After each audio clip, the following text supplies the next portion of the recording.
public sector workers. This lady lives and believes in the golden rule.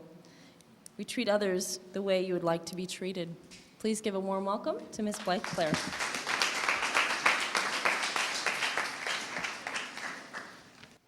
I am extremely delighted to join my former colleague, Mr. Boyne. We seem to be doing this pretty often. He's in front and I'm behind.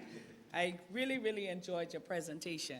I have some points, and I'm just going to piggyback on what he said. I am delighted to be here to be one of your speakers at the Youth Symposium, sponsored by the Rotary Club of Providentiales, of which I'm very proud to be a member.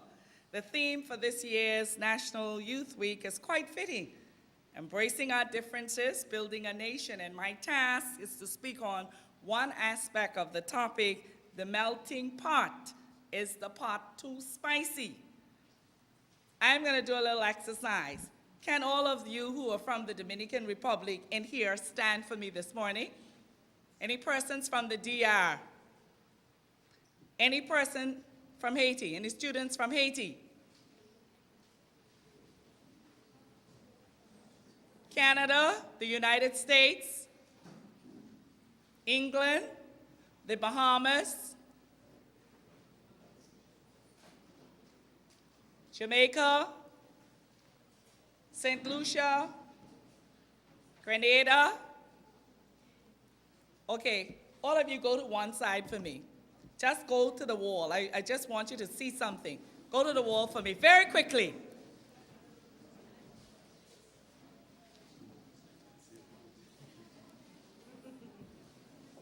Go right back to the wall. You get the picture? Who's left here in the nucleus? Majority? Hello? Minority or majority? Majority? So I should send all of them outside. Who could be left here? Huh? You got it. Simple demonstration. Thank you so much. Go back to your seats.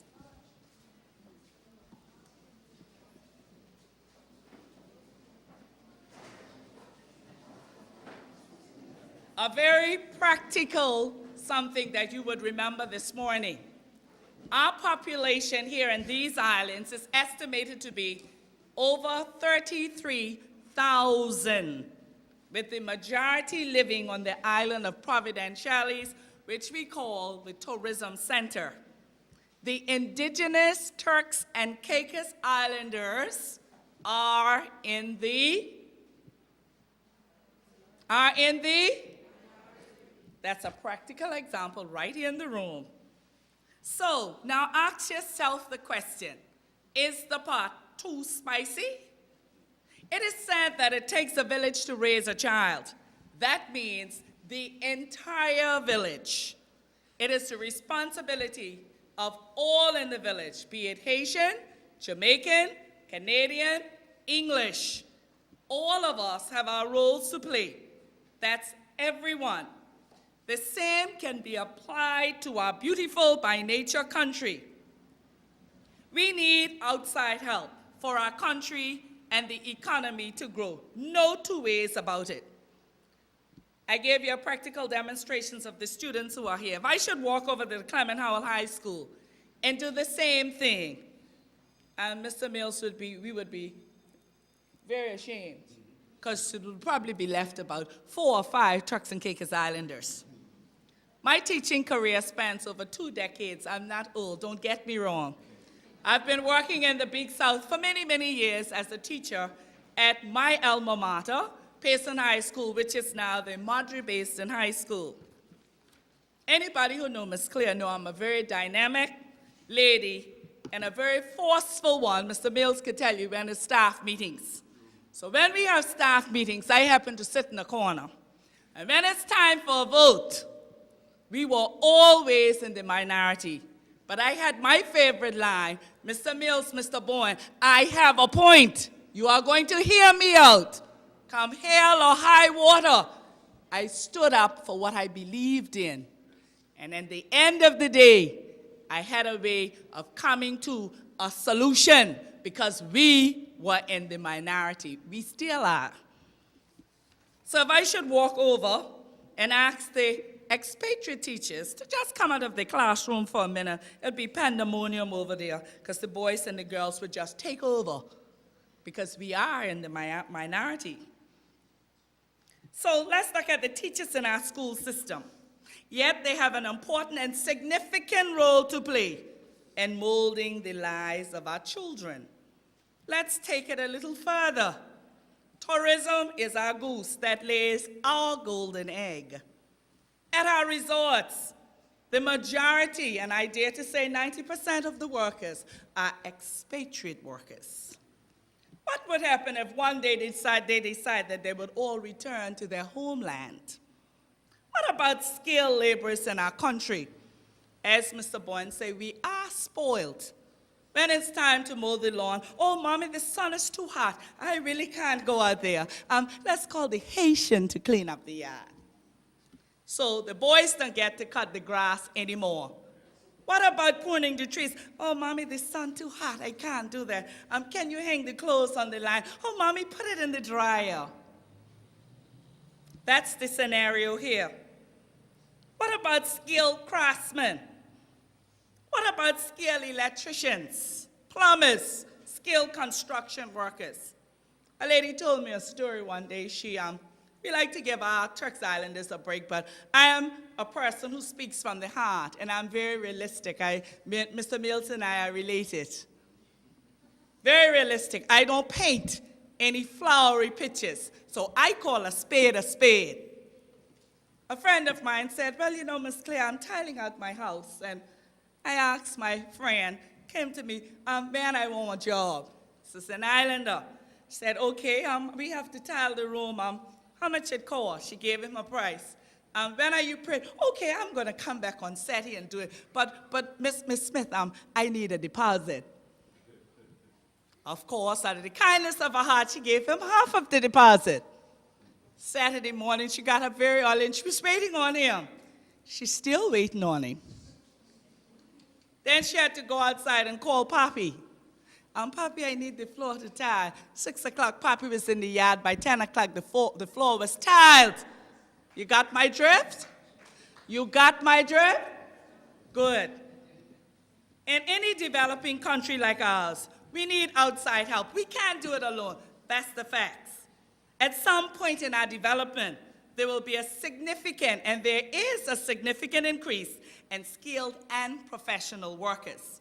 I wish to make a very, very important point now. Are we as islanders spoiling the pot with our attitudes? The story is told of a little girl who went to kindergarten school, and this is the truth. They went to school one day, and of course, everybody in school, she in K2 or whatever, she came home that afternoon. Her mother said, how's school? She said, Mommy, school is okay, but I have 2 Haitian children sitting next to me. And she said, what? Oh, but Mommy, they are Haitians. She said, yes. And what's happening with that? Well, I don't want to sit beside them. And her mother sat her down and said, it doesn't matter whether they are Haitians or Dominicans, or we'll say Chinese and Filipinos now. They are individuals. They are going to stay at your school, and they have nowhere to go. So you sit down, behave yourself, and try learn some Creole phrases from that Haitian. They are not going anywhere. Make no mistake. They are here. Attitudes. And everybody here has an attitude. Agree or disagree? Agree. Particularly towards the expatriates. Particularly towards the expatriates. I've been in the classroom for years. As a matter of fact, I still teach. I teach at the Turks and Caicos Community College part-time, and I teach at the Turks and Caicos Hotel and Tourism Institute. 90% of my classes are, the students are, you got that right, girl. So now I have to go to school because I need to learn how to speak Spanish. So if we're going to survive in our own island, we need to get it right. So attitudes. You know how we behave, how you behave towards all of those students that I put on the side of the room a while ago, attitudes. We need to get it right, boys and girls. We need to examine the way we treat, particularly the Haitian workers. We treat them with total disregard and disrespect. I have witnessed firsthand how some of us behave towards persons who are not from here. We need to change our attitudes to those who live and work among us. I must admit that in any society, there are undesirables among us, and those who have no respect for us as islanders. They too must realize that when you are in Rome, you have to do as the Romans do. So when you come, live, and work amongst us, you must respect us as islanders. And of course, respect begets respect. And islanders, we need to first learn how to respect ourselves and one another. Mr. Mills said we need to embrace the differences that exist among us. Because I can recall taking my students to Grand Turk for many meets and getting in big rows, as we say, on Tux Island. And I can tell you, when you get in a big Tux Island row, I can tell you, tempest is flare.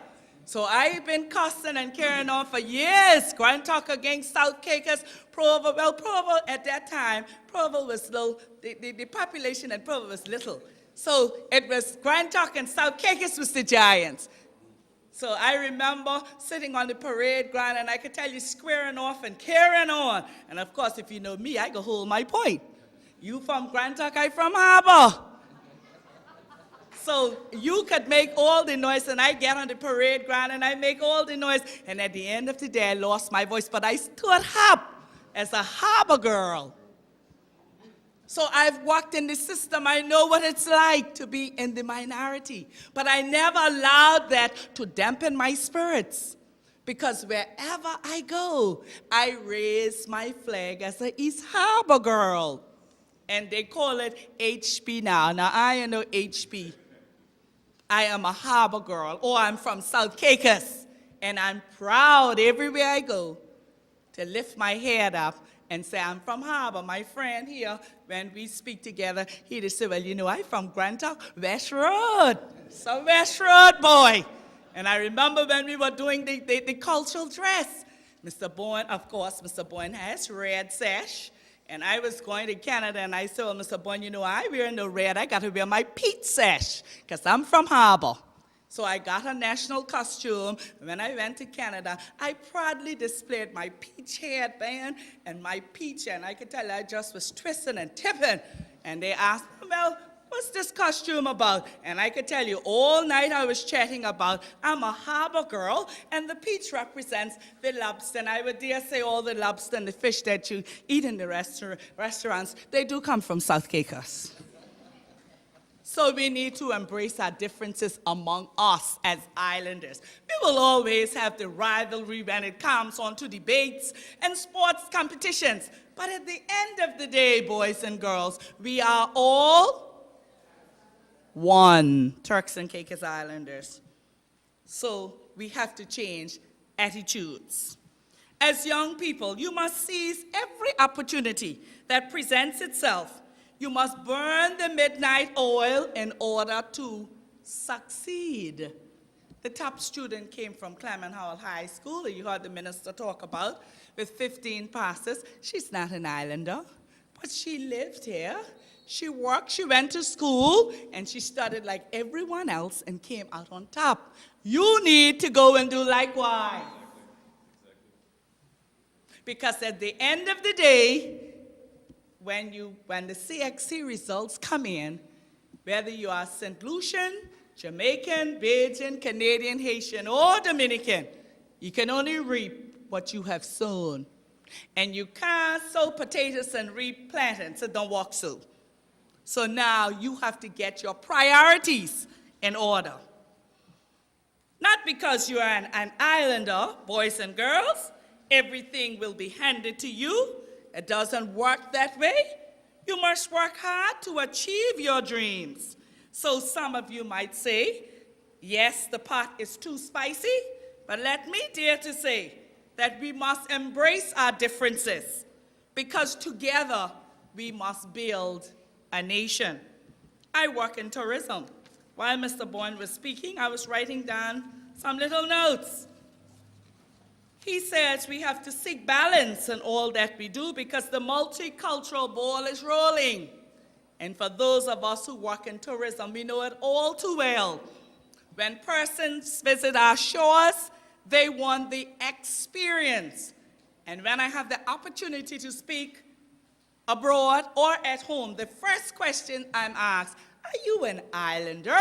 And of course, you should know what Harbor Girl can say. Of course, I am from South Caicos. And then I have to give the history of Provo and South Caicos and whatnot. But it's the experience that the visitor wants. He or she wants to experience our culture. Like Mr. Boyne said, not parading in a dress and shay-shaying. It's not about that. When they come, visitors don't want steak and fries for breakfast or steak and grits. They had enough of that. They want to experience a little bit of fire engine and grits. You know what I'm talking about. And you know what I'm talking about? What's fire engine? I could tell you because we had many days of fire engine, white rice, and corn, right, Mr. Mills? And Fridays, and for those of you who don't know, Fridays, Mr. Bourne, was the day for fire engine. That's right. When you come from school on Friday, it was fire engine, white rice, some corn, and if the Haitian boat in, you'll get 2 plantains thrown on the side. Give some of your fire engine now mouth long from here to Amagrease Key. I don't eat corned beef. I don't like fish. Saturday mornings, it was what? It was what? You got it, boiled fish. And for those of us who was from Harbor, it was spoon fish. And it was dried, fried, and your big homemade slice of bread, and your big cup of Milo or cocoa tea. Culture. So when visitors come here, they want to experience a little bit of that. It is the experience, boys and girls, that they take back. Whether it's good or bad, it's the experience. They would probably not remember which hotel property they stayed at, but they would remember the experience. There's strength in diversity. As Mr. Boyne said, learn, embrace all those who come and live amongst us. We can learn something from the Haitians. Hard work, perseverance, and I'm not ashamed to say work in the system. And when time to buy books, Mr. Mills, the Haitian people, let's get their books before us. I lie? Teachers back me up. That's the truth. When time to buy books, everybody got their books, but the Turks Island child, they coming in and they showing off for their, I don't know what kind of black shoes that he says. I assume Havana got home, must be some design or something, and they parading around and, oh, this some whatever it is. Give me the name of one shoe. You see that? Converse, and then you say, child, you got your books yet? Not yet. A teacher said to me last week, miss, I have a problem. I say, you have a problem? What is the problem? Oh, the children don't have any books. I say, send them home. Send them home. And you know who all going home? Guess who going home if she send them home? Hello? Oh, wake up call. The truth. The truth. So there's strength in diversity. And guys, I know you would agree with me when I say variety is the spice of life. And it's good when you have a variety to choose from, whether it be in relationships or job placements. I don't think that the pot is too spicy. That's my views. You have your views. But I've given you something to think about this morning. And perhaps some of you may not agree with me. And you will have the opportunity to discuss this later on in the morning. Let's look at it from an educational point of view. Right here at the Clement Howell High School, I am told that you have about 25 nationalities present. And that's exactly why I did the demo before I spoke. I don't know if any little Chinese children here yet, but trust me, if they're here this term, they could be here next year. Because I see some little cute-looking, I think I saw a little cute-looking boy at Maranatha, and I stopped the Jeep. I said, May I ask him, what is his nationality? My daughter, she said, Mommy, he's a Filipino. I said, yes, they're coming in one by one. So they are here. And I went to the primary school. I saw a pretty little girl, nice red skin, as we say, and nice hair, skin smooth, here, way down here. And of course, I had a rush to her. Hello, darling. We like that, right, Mr. Boy? You like that? Hi, sweetie. And I did it. I said, where are you from? And of course, she gave me her name.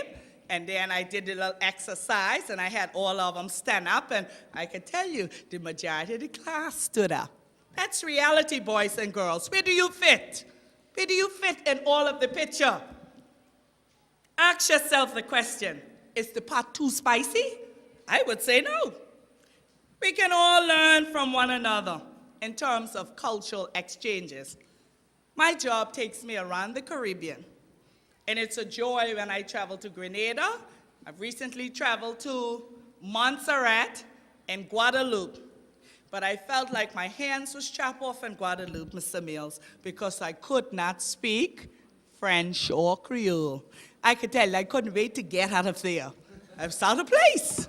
I went to the restaurant, and all I could do was point. Didn't know what. I said, what is this? So I have to try and learn some words in Creole.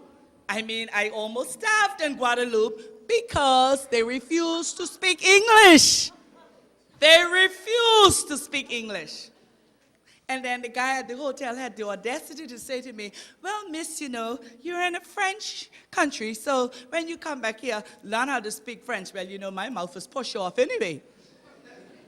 But he was so correct.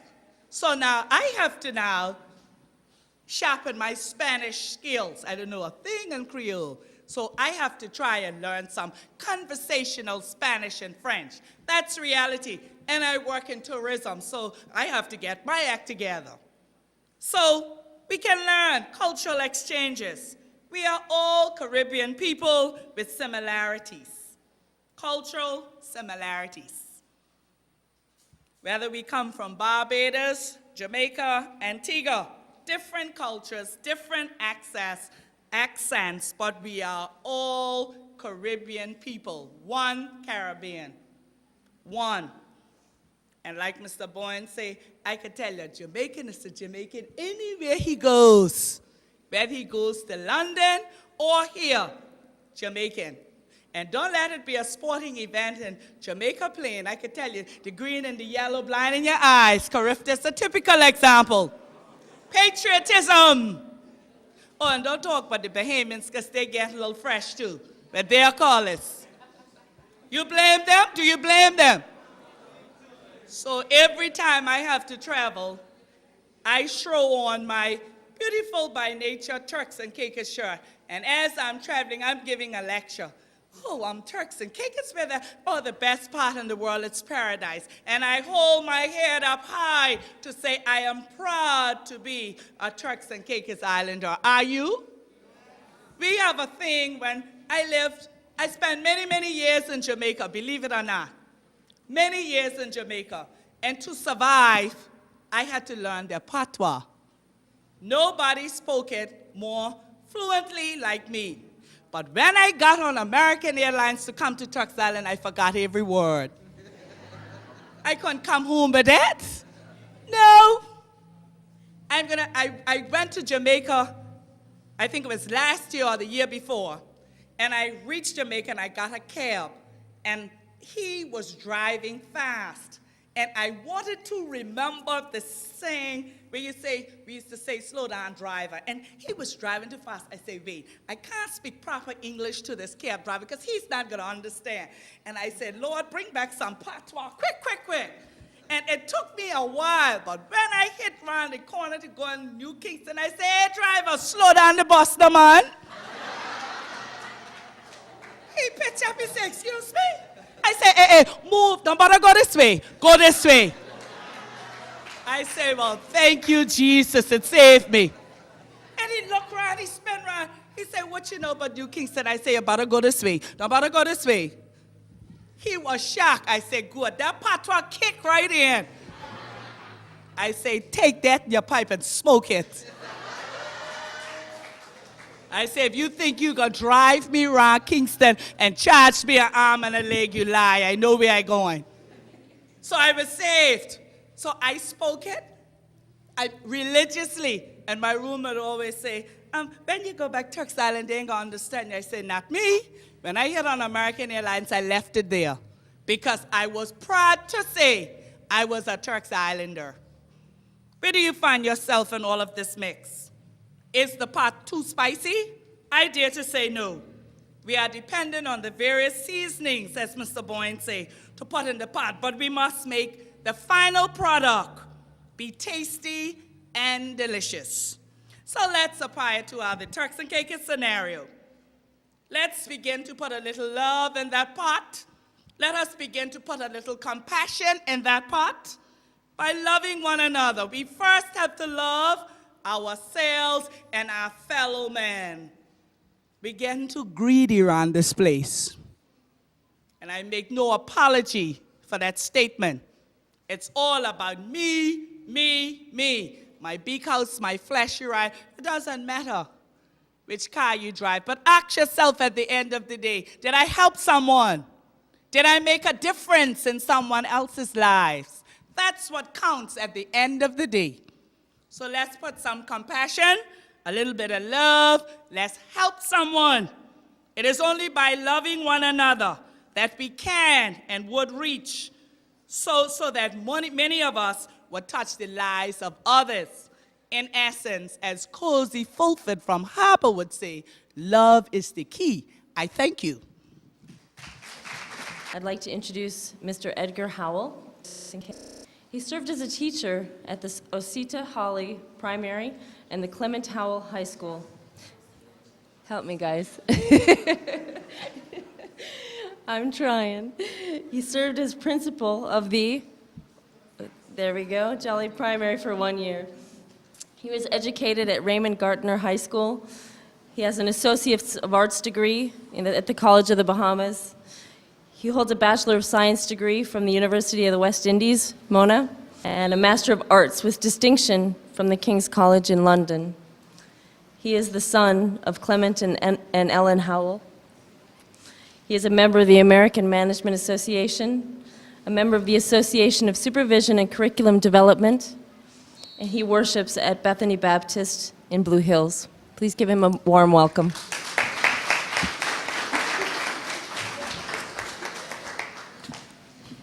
Thank you for the correction, Osita Jolly.